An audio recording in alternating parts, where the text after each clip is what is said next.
원수를 사랑하라는 말씀은 모순처럼 느껴지지만 하나님이 죄인인 우리를 위해 아들을 내어 주심으로 그런 사랑을 친히 보여주셨습니다. 우리가 그 사랑을 힘입어 원수까지 사랑할 수 있다면 얼마나 좋을까요? 오늘 말씀은 요한일서 3장 1절부터 10절입니다. 보라, 아버지께서 어떠한 사랑을 우리에게 베푸사 하나님의 자녀라 일컬음을 받게 하셨는가? 우리가 그러하도다. 그러므로 세상이 우리를 알지 못함은 그를 알지 못함이라. 사랑하는 자들아, 우리가 지금은 하나님의 자녀라. 장래에 어떻게 될지는 아직 나타나지 아니하였으나 그가 나타나시면 우리가 그와 같을 줄을 아는 것은 그의 참 모습 그대로 볼 것이기 때문이니 주를 향하여 이 소망을 가진 자마다 그의 깨끗하심과 같이 자기를 깨끗하게 하느니라. 죄를 짓는 자마다 불법을 행하나니 죄는 불법이라. 그가 우리 죄를 없애려고 나타나신 것을 너희가 아나니 그에게는 죄가 없느니라. 그 안에 거하는 자마다 범죄하지 아니하나니 범죄하는 자마다 그를 보지도 못하였고 그를 알지도 못하였느니라. 자녀들아, 아무도 너희를 미혹하지 못하게 하라. 의를 행하는 자는 그의 의로우심과 같이 의롭고 죄를 짓는 자는 마귀에게 속하나니 마귀는 처음부터 범죄함이라. 하나님의 아들이 나타나신 것은 마귀의 일을 멸하려 하심이라. 하나님께로부터 난 자마다 죄를 짓지 아니하나니 이는 하나님의 씨가 그 속에 거함이요 그도 범죄하지 못하는 것은 하나님께로부터 났음이라. 이러므로 하나님의 자녀들과 마귀의 자녀들이 드러나나니 무릇 의를 행하지 아니하는 자나 또는 그 형제를 사랑하지 아니하는 자는 하나님께 속하지 아니하니라. 아멘. 오늘 말씀의 제목은 내가 너를 사랑한 것 같이입니다. 오늘 사도 요한은 하나님이 죄인을 당신의 자녀로 삼으시기 위해 어떠한 사랑을 베푸셨는지를 말합니다. 그 사랑은 바로 예수 그리스도입니다. 그래서 예수 그리스도를 주님으로 영접하는 자들에게는 하나님의 자녀가 되는 권세가 주어졌다고 선언했습니다. 하나님의 자녀라는 법적 지위는 영원하신 하나님의 신적 속성을 공유할 수 있는 특권입니다. 영원하신 하나님의 아들 예수 그리스도께서 사람으로 이 세상에 오셔서 십자가에 죽기까지 낮아지심은 지옥에 있어야 할 우리를 하나님의 자녀 삼으시기 위한 하나님의 사랑이었습니다. 구원을 받기 전 우리는 하나님과 원수였지요.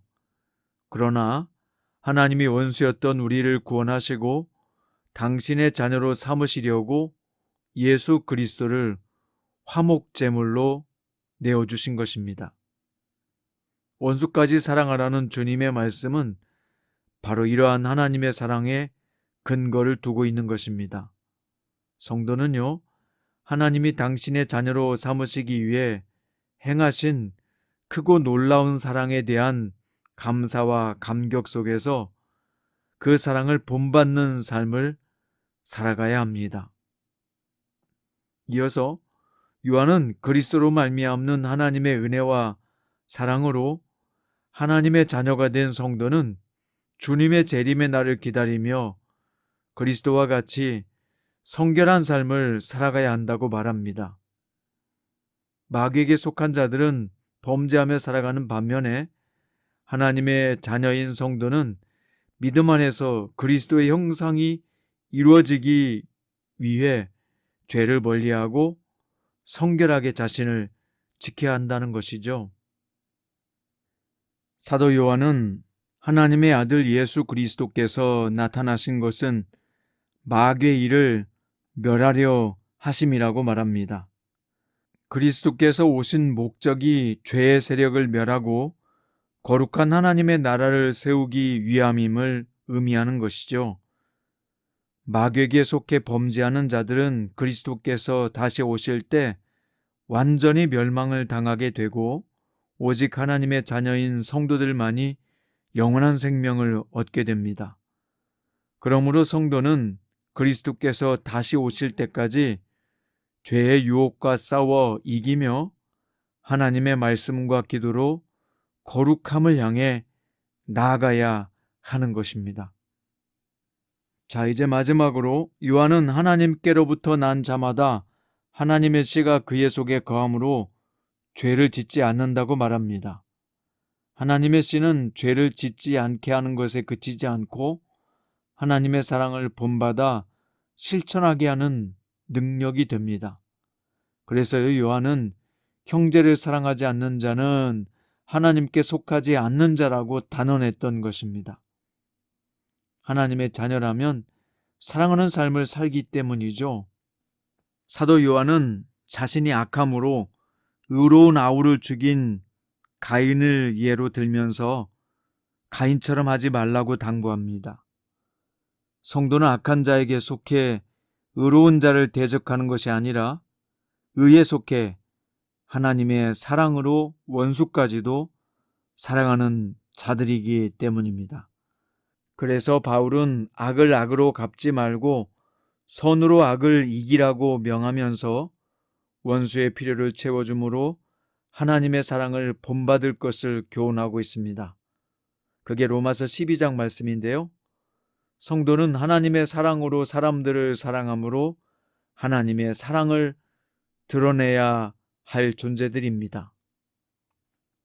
자, 이제 말씀의 결론입니다. 예수님이 주신 새 계명인 내가 너희를 사랑한 것 같이 너희도 서로 사랑하라 라고 하는 구절은요, 죄인을 구원하시기 위해 자기 희생을 본으로 보여주신 주님의 명령이었습니다.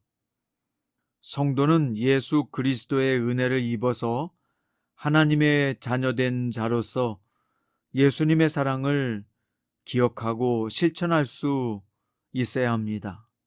주님은 내가 너를 사랑한 것 같이 너희도 서로 사랑하라 하셨으니까요. 오늘 주님의 사랑을 기억하면서 주님의 사랑으로 사랑할 수 있는 여러분과 저 될 수 있기를 주의 이름으로 축원드립니다. 기도드립니다.